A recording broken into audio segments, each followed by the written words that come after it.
సంస్కృతి సంపద YouTube channel తరపున అందరికీ స్వాగతం. శ్రీమద్ భగవద్గీత ఆధ్యాత్మిక రహస్యాలు అనే శీర్షికలో శ్రీ త్రినాథ్ గారు ధారావాహిక ప్రసంగం చేస్తున్నారు. వారి ధారావాహిక ప్రసంగంలో ఈరోజు 504వ ప్రసంగం చేస్తున్నారు. శ్రీ త్రినాథ్ గారికి స్వాగతం. నమస్కారం. ఓం శాంతి. శ్రీమద్ భగవద్గీత ఆధ్యాత్మిక రహస్యాలు ఈ యొక్క కార్యక్రమాన్ని వీక్షిస్తున్నటువంటి సోదర సోదరిమణులందరికీ కూడా హార్దిక స్వాగతం, సుస్వాగతం, నమస్సుమాంజలి. ముందుగా మనము ధార్మికము ఆధ్యాత్మికంపై మరొక అంశాన్ని మీ దృష్టికి తీసుకొని వస్తున్నానండి. శ్రద్ధగా వినండి, బుద్ధినేత్రాన్ని తెరుచుకోండి, అంధవిశ్వాసాన్ని విడిచిపెట్టండి. అర్థమైందని 84 లక్షల జీవరాశుల్లో భగవంతుడు కేవలం మనిషికి మాత్రమే బుద్ధినేత్రం ఇవ్వడం జరిగింది.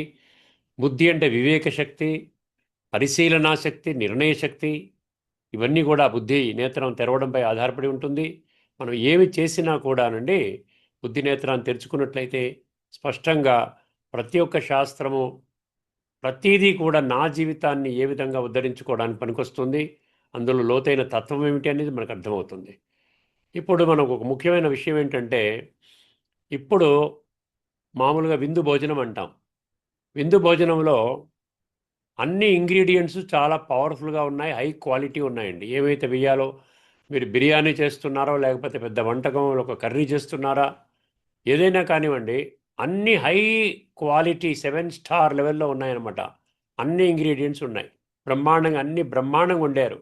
కానీ అందులో ఒక్క ఐటెం వేయకపోతే అది ఎవరు తినరండి. ఏమిటండి అది? సాల్ట్, ఉప్పు. ఉప్పు కాస్తనే వేస్తారు.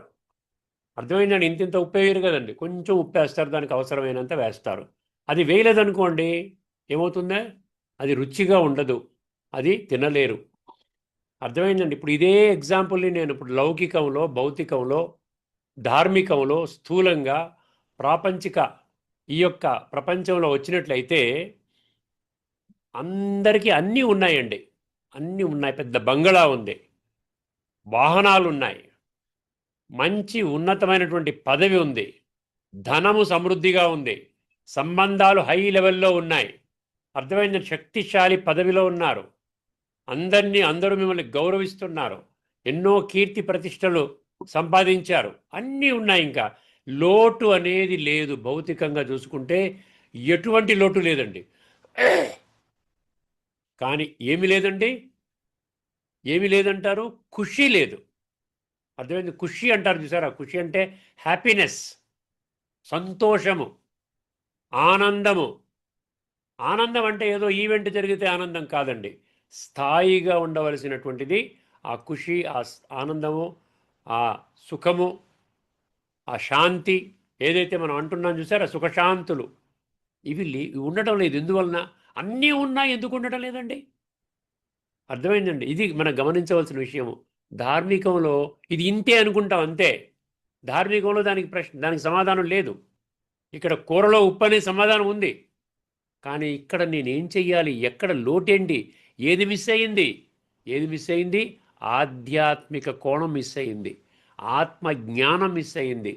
నేను ఆత్మని అన్న సంగతి మిస్ చేసుకున్నాం. నేను శరీరం అనే భ్రాంతిలోనే, ఆ భ్రమలోనే, ఆ డెల్యూజన్లోని జీవితాన్ని గడిపేస్తూ ఉన్నాం. అర్థమైందండి? అదొక్కటి ఉన్నట్లయితే ఆత్మలో పరమాత్మ 26 దివ్య గుణాలు, అర్థమైంది, నింపి పెట్టాడు. మన ఈ యొక్క భవంతి సంపదం దైవీం అభిజాతస్య భారత అంటాడు 16వ అధ్యాయంలోని 3వ శ్లోకంలో. నేను నింపి పెట్టాను నాయన, అదేం చేసుకున్నావు? దేహభ్రాంతిలో పడిపోయి ఈ విధంగా జన్మజన్మలుగా ఆ విధంగా వస్త్రాలు మార్చుకుంటూ నీ యొక్క అసలు స్వరూపాన్ని నువ్వు మర్చిపోయావు. ఇప్పుడు పునః మళ్ళీ నేను ఈ సృష్టి మీద అవతరించి నేను ఈ ఒక్క విషయమే చెప్తున్నాను, ఇంకేమీ చెప్పట్లేదు. మిమ్మల్ని మీరు గుర్తించండి, నన్ను గుర్తించే ప్రయత్నం కూడా చేయక్కర్లేదండి. మిమ్మల్ని మీరు ఆత్మగా గుర్తించండి, ఆటోమేటిక్గా నేను కనెక్ట్ అవుతాను. నా నుండి గుణాలు, శక్తులు మీలో ప్రవహిస్తాయి. మీలో ఉన్న అజ్ఞానము, అంధకారము తొలగుతుంది. అర్థమైందండి? జ్యోతి ప్రకాశం అంటే సృష్టి యొక్క ఆదిమధ్యాంతాల జ్ఞానము, దివ్య గుణాలు, శక్తులు, ఇవన్నీ మీకు వచ్చేస్తాయి. ఈ చిన్న పని మీరు చేయండి అంటున్నారు. ఇది ఆధ్యాత్మికతలోనే సాధ్యము, కానీ ఈ విషయము ధార్మిక జగత్తులో, స్థూల జగత్తులో మనకి అర్థం కాదు. అర్థమైంది కదండి? అన్నీ ఉన్నాయి, కానీ సుఖంగా లేను, ఖుషీగా లేను, నవ్వుతూ లేను, అర్థమైందని కలివిడిగా లేను, అందరితో మాట్లాడలేకపోతున్నాను, ఆంతరిక శక్తి లేదు, చీటికి మాటికి ఏదన్నా జరిగితే మంచి జరిగితే ఏదో నవ్వుతున్నాను టెంపరీగా, ఏదన్నా అనుకోని జరిగితే గట్టిగా అరుస్తున్నాను, అహంకారంతోనూ కోపంతో అరుస్తున్నాను, ఉద్రేకంతో అరుస్తున్నాను, ఆరోగ్యం పాడు చేసుకున్నాను, ఇవన్నీ వస్తున్నాయి. సో ఇక్కడితో ఆ విషయాన్ని ముగించుకుందామండి. మనము కఠోపనిషత్తు 1.1.1 నుండి 1.1.5 ఈ 5 మంత్రాలలో ఉన్నటువంటి సత్యాన్ని తెలుసుకునే ప్రక్రియ మనం ప్రారంభించుకున్నాం. గత 2 ఎపిసోడ్స్లో చర్చించుకున్నాం. ఇందులో ముఖ్యంగా మనము ఏ విధంగా అయితే మనం ఈశావాస్య ఉపనిషత్తు మంత్రాన్ని 18 మంత్రాల యొక్క సారం కూడా తెలుసుకున్నాం. అందులో కూడా ఆధ్యాత్మిక చింతననే మనకి ఆ డైరెక్షన్ ఇస్తోంది. ఈశావాస్య అంటే స్వయముగా ఈశ్వరుడు బోధించినటువంటి ఆ 18 మంత్రాలు మనం అర్థం చేసుకున్నాం. ఉపనిషత్తులు అన్నీ కూడా ఇదే విషయాన్ని మన దృష్టికి తీసుకుని వస్తాయండి. ఇప్పుడు కఠోపనిషత్తు కూడా అదే ఋషి సంప్రదాయం. కఠో అంటే ఏమిటి అని అడిగితే ఆ ఋషి సంప్రదాయం అంటే పవిత్రంగా, ఋషి సంప్రదాయం అంటే ఋషి అంటే ఏంటి? పవిత్రత. అర్థమైందండి. మన ఆత్మని శుద్ధి చేసే సాంప్రదాయం అన్నమాట ఈ కఠోపనిషత్తు. ఇందులో ముఖ్యంగా 3 పాత్రలు ఉన్నాయి. అందులో మీరు ఏ పాత్రలో ఉన్నారో ఎవరికి వాళ్ళే విశ్లేషణ చేసుకోవాలి. ఎవ్వరూ చెప్పరండి. మీరు నచికేతుడిగా ఉన్నారా, లేకపోతే వాజస్రవసుడిగా ఉన్నారా? అర్థమైందండి. వాజస్రవసుడిగా ఉన్నారా, లేకపోతే ఈ రెండిట్లో అనమాట, ఈ 2 పాత్రలు. మిగతాది భగవంతుడు. భగవంతుడు అంటే యమధర్మరాజు, కాల యముడు అంటున్నాను చూసారా, ఆయన శిక్షణ మీకు సరిగ్గా అర్థమవుతుందా ఆయన చెప్పిన మాటలు మీకు, లేకపోతే మీరు ఏదో అనుకుని ఊహించుకుంటూ ఊహాలోకంలో తేలుతూ ఆ విధంగానే జీవితాన్ని కొనసాగిస్తున్నారా, ఆ విధంగానే జీవితాన్ని త్యాగం చేస్తున్నారా ఆలోచించుకోవాలి.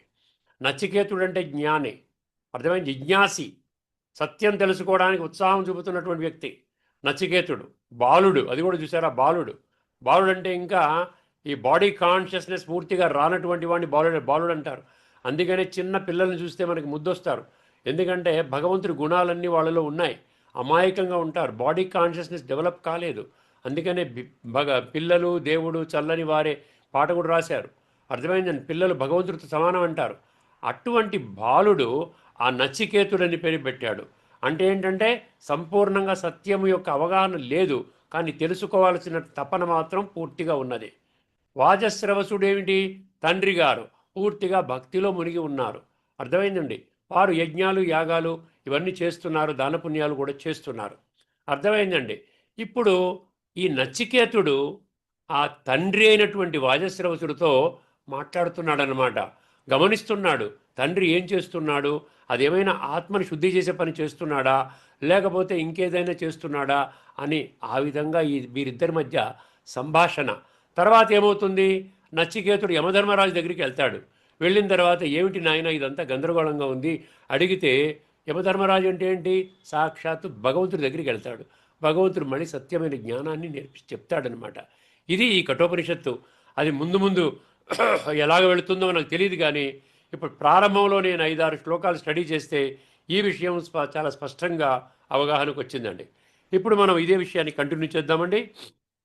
ఏమిటంటే 3 ప్రశ్నలకి మనకు సమాధానం కావాలి. ఈ జన్మలో బ్రతికుండగానే కావాలి. ఏమిటంటే అది, నేను ఎవరు, ఈ జీవితము ఎందుకు, ఈ జీవితం ఏమిటి, ఎందుకు, మూడవది మరణము తర్వాత ఏమవుతుంది. అర్థమైందండి. ఈ ప్రశ్నలకు సమాధానాలను ఉపనిషత్తులు వెల్లడిస్తాయి. ఉపనిషత్తులు వేదాల హృదయము. అవి మనిషిని బాహ్య కర్మకాండ నుండి అంతర్ముఖ జ్ఞానం వైపుకు తీసుకొని వెళతాయి. అందుకే భగవద్గీతను కూడా ఏమన్నారు? ఉపనిషత్తుల సారము అని అన్నారు. గీతోపనిషత్సు అని ఉంటుంది ప్రతి అధ్యాయం చివరన. అంతే, అర్థమైందండి. ఇప్పుడు వేదాలు కానీ శాస్త్రాలు కానీ ఏదైనా మీరు తీసుకోండి, వేదాల యొక్క సారము ఏమిటి? వేదాల యొక్క సారము పరమాత్మ యొక్క ఉనికిని మీరు కనిపెట్టడం. అర్థమైందండి. పరమాత్మని గుర్తించటం, పరమాత్మకు అనుభూతి చేయటం, పరమాత్మని జీవితంలో తోడుగా పెట్టుకొని పరమాత్మకు శక్తులు గుణాల అనుభవం ద్వారా మన జీవితాన్ని పుష్కలంగా నిండుగా కలివిడిగా చేసుకోవటం. 15వ అధ్యాయంలోని 15వ శ్లోకాన్ని మిస్ చేసుకోకండి ఎవరు కూడా, గీతా ప్రేమికులు ముఖ్యంగా. 15 ఏం చెప్తుంది? సర్వస్య చాహం హృది సన్నివిష్టో మత్తః స్మృతిర్జ్ఞానమపోహనం చ వేదైశ్చ సర్వై అహమేవ వేద్యో వేదాంతకృత్ వేద విదేవ చాహం. అక్కడ వేదవిత్ ఏవ చాహం అంటే వేదాల యొక్క ముఖ్యమైనటువంటి గమ్యం ఏమిటి? పరమాత్మని అర్థం చేసుకోవటమే. కానీ ఈ రోజున వేద పండితులకు కూడా పరమాత్మ యొక్క సంపూర్ణ పరిచయం లేదు. ఈ విషయాన్ని గమనించవలసిందిగా కోరుతున్నాను. అర్థమైందండి. ప్రపంచంలో చాలామంది యజ్ఞాలు చేస్తారు, దానాలు చేస్తారు, పూజలు చేస్తారు, కానీ నిజమైన త్యాగం అనేది లేదు. అర్థమైందండి. స్థూలంగా చేస్తున్నాం, భౌతికంగా చేస్తున్నాం, భౌతిక ప్రాప్తుల కోరే చేస్తున్నాం. ఆధ్యాత్మిక చింతన లేదు. అసలు ఆధ్యాత్మికత అంటే స్పష్టత లేదు. ఆత్మజ్ఞానం ఎలా పొందాలో తెలియదు. పరమాత్మ ఒక్కరే ఉన్నారని చెప్తారు, భగవంతుడు ఒక్కరే అంటారు, కానీ ఆ భగవంతుడు ఒక్కరి యొక్క స్వరూపం ఏమిటి? నామరూప దేశకాల గుణ కర్తవ్య సంబంధ ఇవేవి పరిచయాలు మనకి లేవు. అందుకనే ఇక్కడ ఏమంటున్నాడు, మీకు 16వ అధ్యాయంలోని 17వ శ్లోకాన్ని తీసుకొచ్చాను. యజ్ఞాల గురించి, పేరు ప్రతిష్టల కోసం యజ్ఞాలు చేస్తున్నారు, గుర్తుపెట్టుకోండి. ఇక్కడ ఇదే 16వ అధ్యాయంలో అసుర గుణం కింద చెప్పడం జరిగింది. 16వ అధ్యాయంలో 17వ శ్లోకము, ఆత్మ సంభావితా స్తబ్ద ధనమాన మదాన్వితా. అర్థమైందండి. యజంతే నామయజ్ఞయిస్తే దంభేన అవిధిపూర్వకం అన్నాడు. దంభం అంటే ఏంటి? దంభం అంటే షో, ప్రదర్శన, నలుగురికి చెప్పుకోవడం కోసం. ఫలానా కుటుంబం వాళ్ళు యజ్ఞం చేశారండి, బ్రహ్మాండంగా జరిగిందండి, 100 మంది ఋత్వికులు వచ్చారండి, కొన్ని లక్షలు ఖర్చు పెట్టారండి, ఒక 5,000 మంది 10,000 మంది వీక్షించారండి. ఇవన్నీ చెప్పుకోవడానికే చేస్తున్నారు. యజంతే అంటే చేస్తారు. నామయజ్ఞ ఇస్తే దంభేన అవిధిపూర్వకం. ఇది భగవంతుడు నిర్దేశించినటువంటి యజ్ఞము కాదు. గుర్తుపెట్టుకోండి. రాజశ్వ అశ్వమేధ అవినాశి రుద్ర గీతాజ్ఞాన యజ్ఞంలో ఇది మనసు ద్వారా మనలో ఉన్నటువంటి విషయ వికారాలని అందులో వేయాలి. ఇది మనం చెప్పుకున్నాం. ఇప్పుడు మనము ముందుకు వెళదామండి. ఇప్పుడు ఏమవుతుంది ఇక్కడ? తమకు తామే గొప్పవారమని భావించుకొనుచు గర్వోన్మత్తులై ధన దురహంకారాలతో కన్నుమిన్ను గానక ప్రమత్తులై శాస్త్ర విరుద్ధంగా ఆడంబర ప్రధానముగా పేరుకు మాత్రమే చేసే యజ్ఞము ఆధ్యాత్మిక పురోగతికి దారి తీయదు. ఇది 16-17 యొక్క ఎక్స్ప్లెనేషను. ముండకోపనిషత్తులో 1.2.7 రాసుకోండి. ముండకోపనిషత్తు 1.2.7 ఇదే విషయాన్ని స్పష్టంగా చెబుతుంది. ప్లవాహ్యేతే అదృఢ యజ్ఞరూపాహ. ఆ పంక్తి ఏం చెప్తుందండి? కేవలం బాహ్య యజ్ఞాలు మోక్షానికి దారి తీసే దృఢమైన మార్గము చూపదు. అర్థమైందండి. అంటే మోక్షం అంటే సత్యత్రేతాయుగాలు. మోక్షం అంటే ఏమిటి? కేవలం ఏదో శరీరం వెళ్ళిపోవడం కాదు.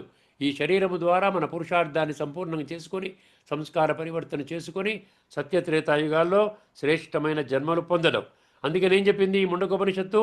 కేవలం బాహ్యజ్ఞాలు మోక్షానికి దారి తీసే దృఢమైన మార్గాలు కావంటుంది. మరి గీతలో కూడానండి ఒక మళ్ళీ హెచ్చరిక ఉందండి. 17వ అధ్యాయం శ్రద్ధాత్రయ విభాగ యోగములో ఒక శ్లోకాన్ని రాసుకోండి. 17వ అధ్యాయంలోని 12వ శ్లోకము. అభిసంధాయతు ఫలం దంభార్ధమపి చైవయత్ ఇజ్యతే భరతశ్రేష్ఠ తం యజ్ఞం విద్ధి రాజసం అన్నాడు. ఇక్కడ రాజస యజ్ఞము, సాత్విక యజ్ఞము మనం చేయట్లేదు. సాత్విక యజ్ఞం చేయట్లేదు. చదువుకోండి. 17-11లో ఉంటుంది. 17-12 రాజసిక యజ్ఞం అంటే ఏం చెప్తుంది? ఇక్కడ 3 పదాలు గుర్తుపెట్టుకోండి. అభిసంధాయతు ఫలం అన్నాడు. అంటే ఫలము కోరుకుంటున్నాం. నాకు ఈ ఫలానా కర్తవ్యం కావాలి, ఫలానా పని జరగాలి, మా అమ్మాయి వివాహం జరగాలి, మంచి సంబంధం రావాలి, లేకపోతే మా అబ్బాయి అమెరికాలో మంచి యూనివర్సిటీ సీట్ రావాలి, స్కాలర్షిప్ రావాలి, లేకపోతే ఉద్యోగంలో ప్రమోషన్ రావాలి, లేకపోతే ఫలానా మా ఇంట్లో వాళ్ళు అనారోగ్యంగా ఉన్నారు, వీళ్ళు ఆరోగ్యం బాగుండాలి. ఇది ఫలాన్ని ఆశించే చేసేటువంటి యజ్ఞం అంటున్నాడు. అభిసంధాయితు ఫలం దంభం అంటే ఇదండి, షో. దంభం అంటే మనం చెప్పుకోవడానికి అన్నమాట, ప్రదర్శన. అర్థమైందండి. దంభం అంటే ఇదనమాట. దంభం అంటే మనకు నలుగురికి చెప్పుకునే ప్రదర్శన అన్నాడు, ఆడంబరం కొరకు. ఏమన్నాడు? ఇజ్యతే భరతశ్రేష్ఠ తం యజ్ఞం విద్ధి రాజసం. దీని మీనింగ్ ఏమిచ్చాడు? ఓ అర్జున, ప్రతిఫలాపేక్ష లేదా ఆడంబరము, ప్రదర్శన బ్రాకెట్లో అంటే పేరు ప్రఖ్యాతుల కోసం చేయబడే యజ్ఞాన్ని రాజస యజ్ఞము అని తెలుసుకో. అంటే యజ్ఞము భక్తి మరియు నిష్కామ భావముతో కాకుండా, చూసారా, భక్తి మరియు నిష్కామ భావంతో కాకుండా లాభము లేదా కీర్తి కోసము చేసే యజ్ఞము రాజస యజ్ఞము అవుతుంది. తర్వాత ఆధ్యాత్మిక దృష్టిలో లోతైన అర్థము సత్యయజ్ఞము అంటే జ్ఞానయజ్ఞము. చూసారా, సత్యయజ్ఞం అంటే జ్ఞానయజ్ఞం. జ్ఞానయజ్ఞం అంటే ఏంటంటే ఆత్మని అనుభవం చేసుకుని నేను ఆత్మని, ఇది నా శరీరము అనుకొని ఆత్మలో ఉన్న చీడ, ఆ మలినము, ఆ తుప్పు, ఆ మురికి, బంక, దీన్ని తమో ప్రధాన సంస్కారాలని మనం తొలగించుకొని దాని ప్లేస్లో సతో ప్రధాన సంస్కారాలు నింపుకోవడము, ఇది జ్ఞానయజ్ఞము. ఇక్కడ అర్పించాల్సింది పాత సంస్కారాలు, పంచవికారాలు, కామ, క్రోధ, లోభము, అహంకారము, ఈ పంచవికారాలు, ఇవే నిజమైన హవిస్సు. హవిస్సు అంటే మనం వేస్తాం నవధాన్యాలు, ఇవన్నీ వేస్తాం కదా, నెయ్యి, ఇవన్నీ వేస్తాం అదనమాట, ఇవన్నీ అర్పించాలి.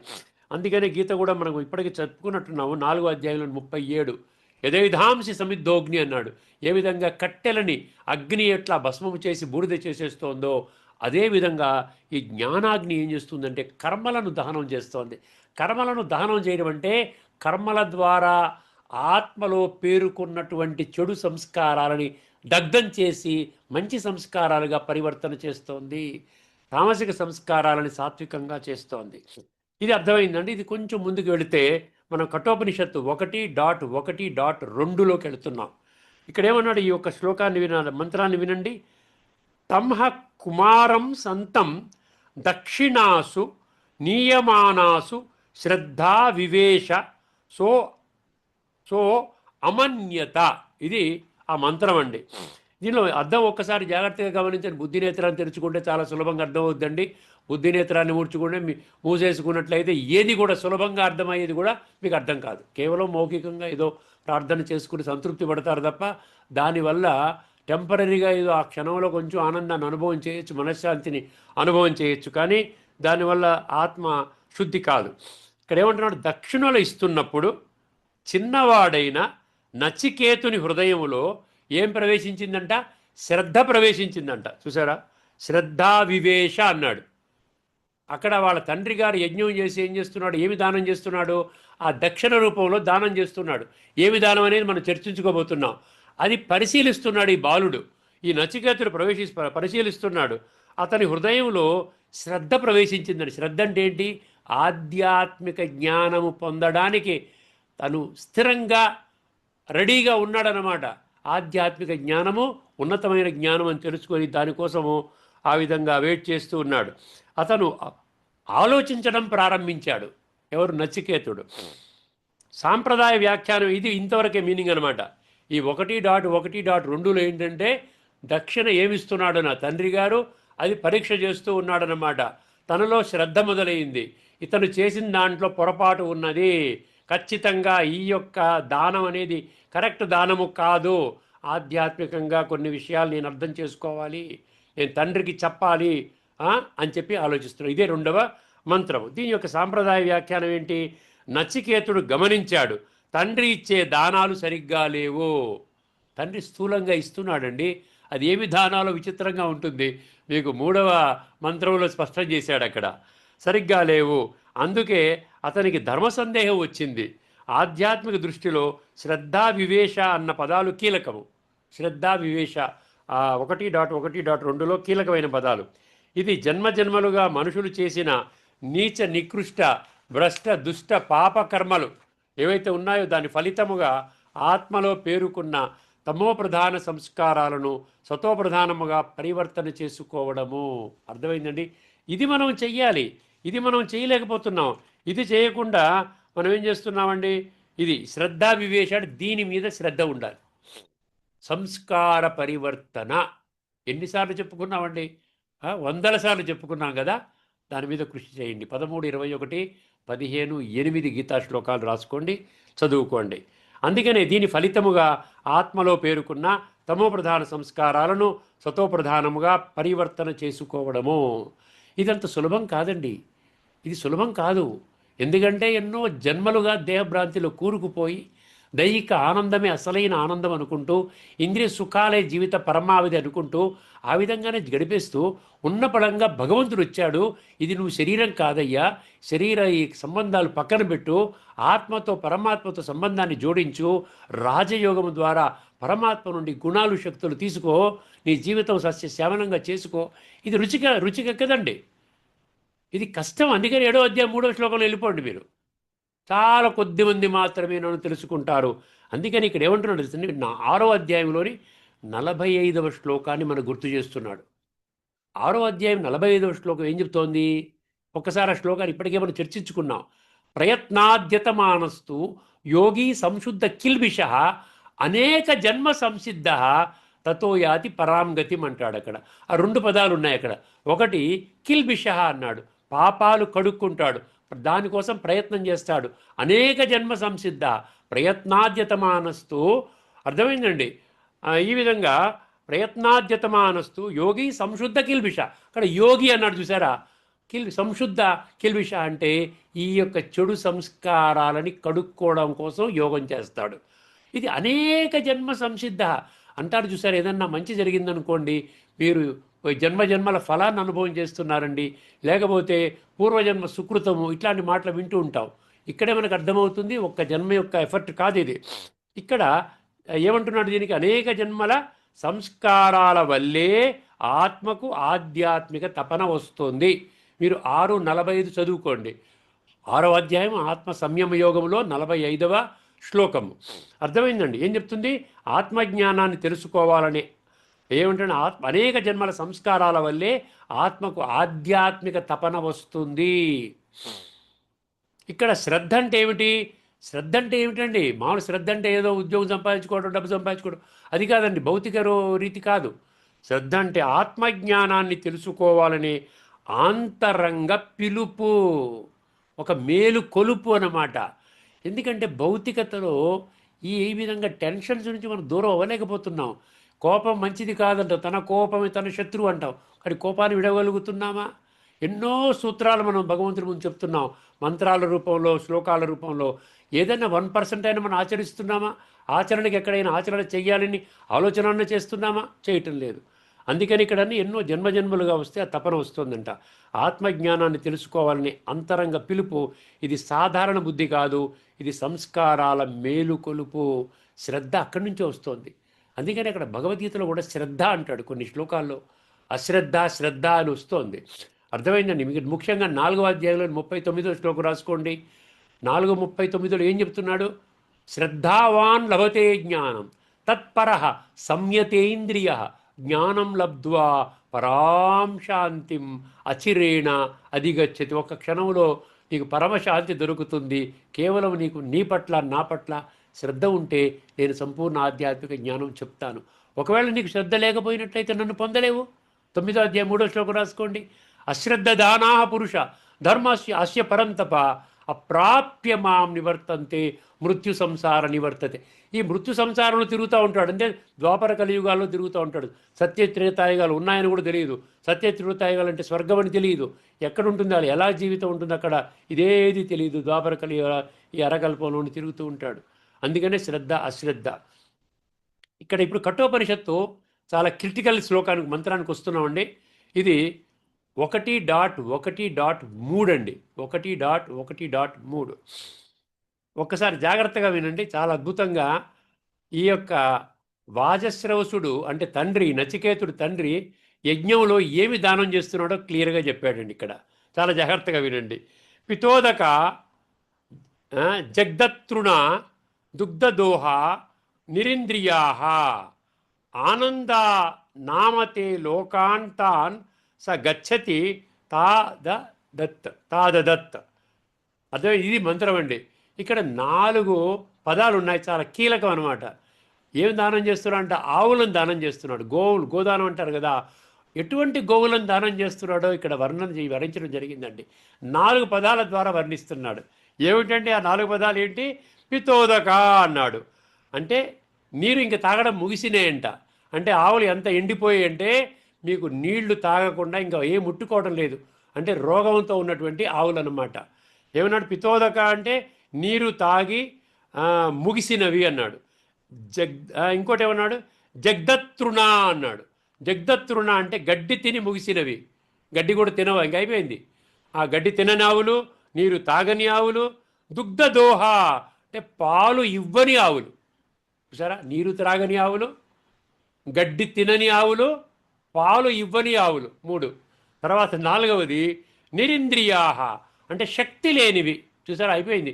ఇంకా రేపో మాప చచ్చిపోతాయి, దీనివల్ల నాకు ఎటువంటి ఉపయోగం లేదు, దీన్ని నేను దానం చేసేస్తే నాకు పుణ్యం వస్తుంది, ఇదనమాట ఆలోచన. ఎవరి? వాజశ్రవసుడు, నచికేతుడు తండ్రిది. ఇది ఆ నచికేతుడు గమనిస్తున్నాడు ఏం జరుగుతోందో అని. ఏమి దానం ఇస్తున్నాడు నా తండ్రి, ఎందుకు పనికిరానివి, తనకు పనికిరానివి దానం చేస్తున్నాడు, తనకు ఎటువంటి ఉపయోగం లేనివి దానం చేస్తున్నాడు అనే ఆలోచన మొదలయ్యింది. అక్కడ శ్రద్ధ కలిగింది, దక్షిణ రూపంలో ఏమిస్తున్నాడు నా తండ్రిని. అర్థమైందండి. నీరు తాగి ముగిసినవి, గడ్డి తిని ముగిసినవి, పాలు ఇవ్వలేనివి, శక్తి లేనివి. ఇది ఏంటి ముఖ్యంగా తాత్పర్యం ఏంటి ఒకసారి గమనించండి. ఇలాంటి ఉపయోగము లేని ఆవులను దానము చేయడము ధర్మానికి విరుద్ధము. అర్థమైందండి. మీకు పనికిరానిది కాదండి, ఎవరికి ఏది కావాలంటే అది ఇవ్వాలి. కానీ మీ ఇంట్లో ఎక్స్ట్రాగా ఉంది, మీకు పనికి రాలేదన్న దానికి అదేంటంటే బయట స్క్రాప్లో ఇచ్చేస్తుంటారు. ఇక్కడ ఎవరు తీసుకోడు కూడా. స్క్రాప్లో తూకం వేసేసి మీరు ఎంతో 5,000 అనుకున్న దానికి మీకు 5 రూపాయలు ఇస్తాడు స్క్రాప్లో. అవునమ్మా ఇంతకంటే రాదంటాడు. అలాగనమాట, మనం అలాంటివి ఇస్తున్నాం. ఇలాంటి ఉపయోగం లేని ఆవులను దానం చేయడం ధర్మానికి విరుద్ధము. ఆ విధంగా చేసేవాడు ఆనందము లేని లోకాలను పొందుతాడు. ఆనందము లేని లోకాలను పొందుతాడు అంటే సత్యత్రేతాయుగాలలో పరమానందములో ఉండేటువంటి లోకం అన్నమాట.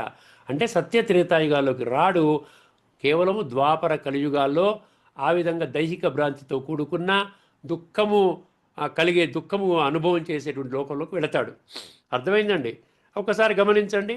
అందుకని ఇక్కడ ఏమన్నాడు, ఆనందానామతే లోకాంతాన్ సగచ్చతి తాదదత్ అన్నాడు. చూసారా, అదనమాట మీనింగ్. ఇక్కడ ఏమన్నాడు, ఆనందము లేని లోకాలు పొందుతాడు. దీనికి సాంప్రదాయ వ్యాఖ్యానం ఒక్కసారి చూడండి. ధర్మములో చూడండి, ధర్మములో ధర్మం అంటే దాన ధర్మం అంటారు కదా. ఈ ధర్మములో పనికిరాని దానాన్ని ఇవ్వడము పాపం అంట. పనికిరాని దాన్ని దానముగా ఇవ్వడము పాపము. ఇది ఉపనిషత్తు మంత్రము చెప్తోంది, గుర్తుపెట్టుకోండి. అర్థమైందండి. అక్కడ వాజశ్రవసుడు చేస్తున్నాడంటే వాజశ్రవసుడుగా ఉన్నవాళ్ళు చాలామంది ఆ పని చేస్తున్నారు. వాజశ్రవసుడు అనేది ఓన్లీ ఒక రిప్రజెంటేటివ్ క్యారెక్టర్. ప్రపంచంలో ఇప్పుడు ఉన్నటువంటి మనుషులలో అతను ఒక క్యారెక్టర్ అన్నమాట. అర్థమైందండి.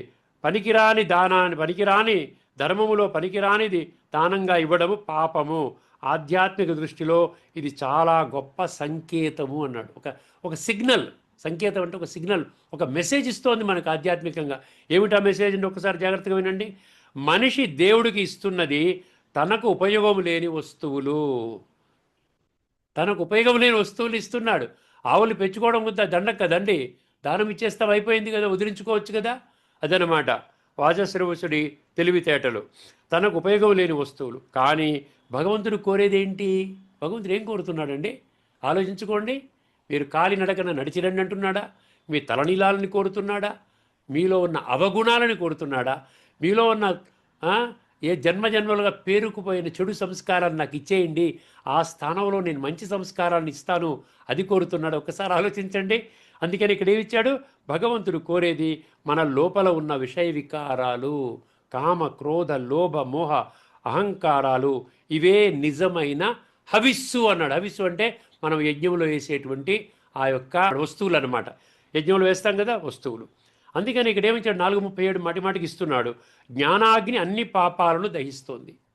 జ్ఞానమనే అగ్ని, స్థూల అగ్ని కాదు. యజ్ఞంలో స్థూల అగ్ని కాదు, జ్ఞాన యజ్ఞం అన్నాడు. చూసారా 4:33లో అన్ని పాపాలను దగ్ధం చేస్తోంది. ఇప్పుడు ఆఖరిలో భగవంతుడు ఏం కోరుకుంటాడో ఒక్క శ్లోకం చెప్పి ముగిస్తానండి.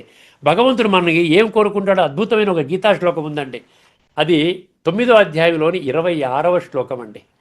9వ అధ్యాయం రాజవిద్య రాజగుహ్యయోగంలో 26వ శ్లోకం. పత్రం పుష్పం ఫలం తోయం యోమే భక్త్యా ప్రయచ్చతి తదహం భక్తి ఉపకృతమష్నేన ప్రయతాత్మన అంటాడు. మీరు ప్రేమతో ఇవ్వండి బాబు, భగవంతుడిని తెలుసుకొనివ్వండి. భగవంతుడికి ఏమిస్తున్నామో అది ఇవ్వచ్చా ఇవ్వకూడదా, ఆ బుద్ధినేత్రాన్ని తెరుచుకొనివ్వండి.